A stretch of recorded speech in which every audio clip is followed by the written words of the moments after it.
This video will discuss how to do the body paragraphs, the main confirmation paragraphs for an essay about an author's observations. So of course in the previous videos we've talked about how to do your introductory paragraph, which would be your first paragraph.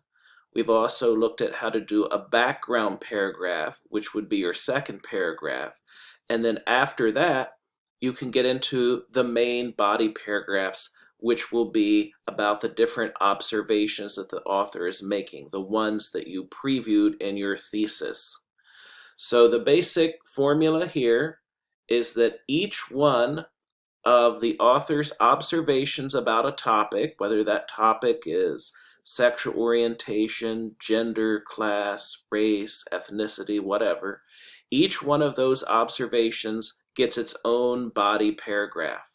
So the first observation you presented in the thesis should be in the first of these body paragraphs, the second and the second of these, and the third of these, and so on. And again, this is after you've already presented your intro and background paragraph. So these would come after those two. Sometimes if a paragraph gets too long, you can divide it, but this is the basic organizational format. All right, let's look at how to do one of these paragraphs. So this would be how to do one of them. You want a topic sentence, first of all, that very specifically states what the author's observation is, which one of the observations from the thesis that you're going to be discussing in this paragraph. And again, an observation is a point, a lesson, an insight, something like that. So this is where you're the most specific in saying what the observation is, because you've got a full sentence here to lay it out.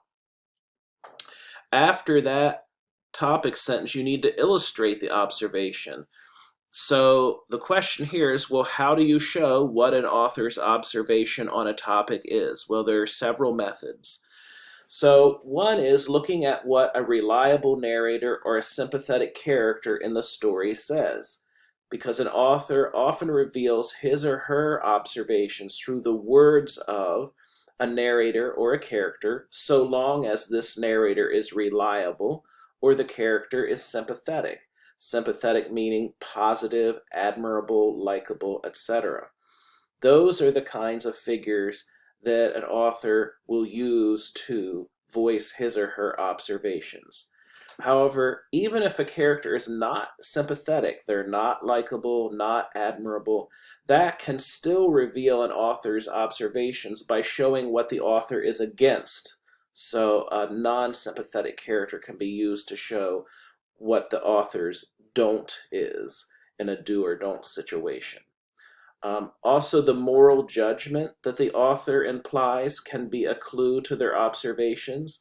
So sometimes an author will reveal his or her views by making a particular action or viewpoint in the story look good or bad, ethical or unethical. Now, obviously, if the story makes the action or view look good, you could deduce that the author is in favor of that. Looking bad, the author is against.